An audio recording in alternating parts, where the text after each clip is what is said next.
एक बार फिर से स्वागत एवं अभिनंदन आप सभी दर्शकों का। अष्टम योग दिवस के इस उपलक्ष्य में आप सभी को बधाई, अभिनंदन, शुभकामनाएं।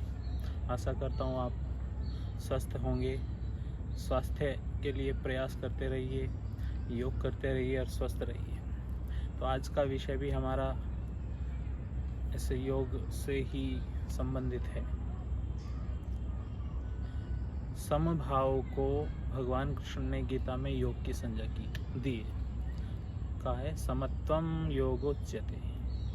योग क्या है? समभाव योग है। समभाव कैसा होना चाहिए? समता का भाव। उसका स्वरूप क्या होना चाहिए? एक संस्कृत में एक श्लोक है, उसके माध्यम से मैं आपको बताना चाहूँगा। संपत्तौ च विपत्तौ च महताम एक रूपता। कैसे? उदेति सविता रक्तौ, उदेति सविता रक्तौ रक्तश्च अस्तमेति च संपत्तौ च विपत्तौ च महताम एक रूपता। अर्थात जब सूर्य उदय होता है ना, लाल कलर का होता है, भगवा कलर का होता है, और जब अस्त होता है तब भी उसके रंग पे, उसके वर्ण पे कोई असर नहीं पड़ता। वो तब भी अपने उसी लालिमा को लिए हुए, उसी लाल कलर को लिए हुए, लाल रंग को लिए हुए, उसी भगवा लालिमा को लिए हुए वो रहता है और अस्त भी हो जाता है। सूर्य का उदय होना उसकी उन्नति का प्रतीक है और सूर्य का अस्त होना उसकी अवनति का प्रतीक है। ठीक है, ये मनुष्य जीवन में भी ऐसा ही होता है। मनुष्य का उत्थान होता है, पतन होता है, और ये एक कोई निश्चित समय भी नहीं होता। आज उत्थान तो कल पतन, एक दिन में दोनों बदल जाते हैं कि द्वंद्वों से भरा हुआ जीवन है ना। धूप है तो छाँव भी है, सर्दी है तो गर्मी भी है। तो मनुष्य क्षण क्षण में बदलता रहता है। राजा रंक हो जाता है, रंक राजा हो जाता है। यही तो ईश्वर करता है। तो इस स्थिति में जैसे सूर्य दोनों स्थिति में अपनी लालिमा को नहीं छोड़ता है ना, समभाव में रहता है। यही स्थिति हमें अपने लिए, अपने जीवन में धारण करनी चाहिए कि संपत्ति है, यह हम उन्नति के पथ पर अग्रसर होते जा रहे हैं, तो हमें तो भी वैसा ही अपना लालिमा युक्त जीवन रखना चाहिए। और यदि कभी ऐसा होता है, राह में दुख आते हैं, राह में अटकलें आती हैं, राह में बाधाएं आती हैं, तो कभी भी हमें हमारा चेहरा मुरझाना नहीं चाहिए। हमारा जो लालिमा युक्त वर्ण है ना, वो लालिमा युक्त ही रहना चाहिए, ना कि मुरझा जाए। क्योंकि बाधाएं जो होंगी ना, एक समय के बाद यदि आप लगातार निडर होके उसी पथ पे चलते रहेंगे, बाधाएं है ना, थोड़े आप देखेंगे बहुत ही जल्दी आप उन बाधाओं को पार कर जाओगे और वापस फिर से उसी उन्नति के पथ पर अग्रसर हो जाओगे। तो ये समभाव जो बताया है।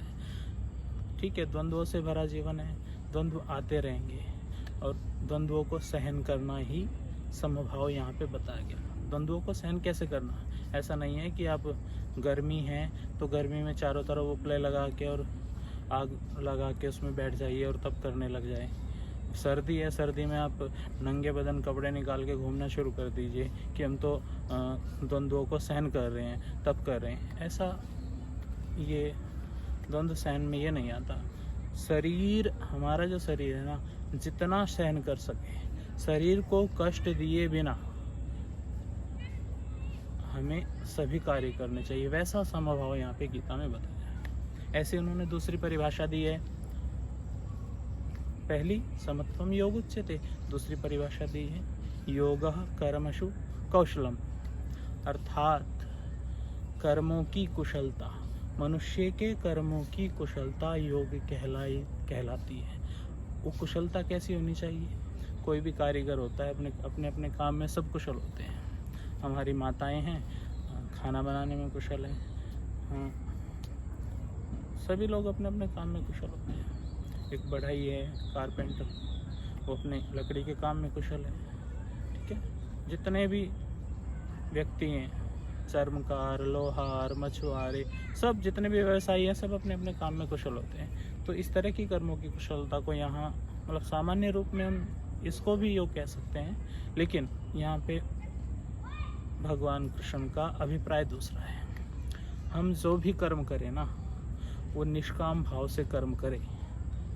निष्काम भाव से किया गया कर्म कुशल कर्म होता है। अर्थात अच्छा बुरा जो भी हम कर्म कर रहे हैं ना, वो परम गुरु ईश्वर को अर्पण कर दीजिए। जब उस ईश्वर को अर्पण कर देंगे ना हम कर्म, तो वो कर्म हमारा कुशल कर्म कहलाएगा। उससे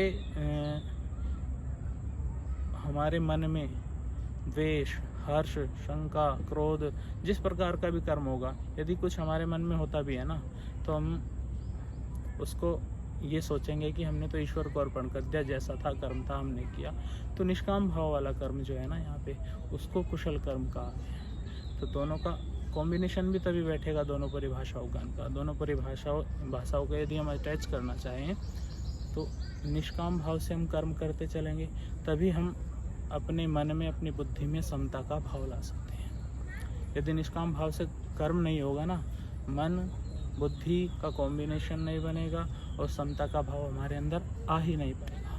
तो समभाव में रहना चाहिए। जिस तरह से सूर्य उगता हुआ भी लालिमा युक्त रहता है और अस्त होता हुआ भी लालिमा युक्त रहता है। तो ये कहते हैं संपत्तौ च विपत्तौ च महताम एको रूपता। अर्थात उन्नति हो चाहे अवनति हो, संपत्ति हो चाहे विपत्ति हो, महान लोग जो होते हैं ना, जो बड़े लोगों के आदर्शों को मानने वाले होते हैं, उन पर चलने वाले लोग मनुष्य जो होते हैं ना, वो संपत्ति और विपत्ति में ना एक रूप रहते हैं। और एक रूपता ही मनुष्य के जीवन में हर्ष का अतिरेक होती है। हर्ष, उन्नति, ये सब मनुष्य के जीवन में तभी आएंगे जब वो समभाव में रहना सीख जाएगा। दुख है तो अत्यधिक दुखी हो जाते हैं, कई लोग तो आत्महत्या तक कर लेते हैं। खुशी इतनी आ गई, कहीं से लॉटरी लग गई, पैसा आ गया, कुछ ऐसा अचीवमेंट हमने पा लिया। होते हैं बहुत सारे लोग बहुत ही कम उम्र में, बहुत ही जल्दी और बहुत ही कम मेहनत से अचीवमेंट पा लेते हैं, या अधिक मेहनत से भी अचीवमेंट ले लेते हैं। तो इतना अधिक खुश हो जाते हैं, इतना अधिक हो जाते हैं, तो जो अहम भाव होता है ना, उनको जकड़ लेता है। अहम भाव उनके सर पे मंडराने लगता है।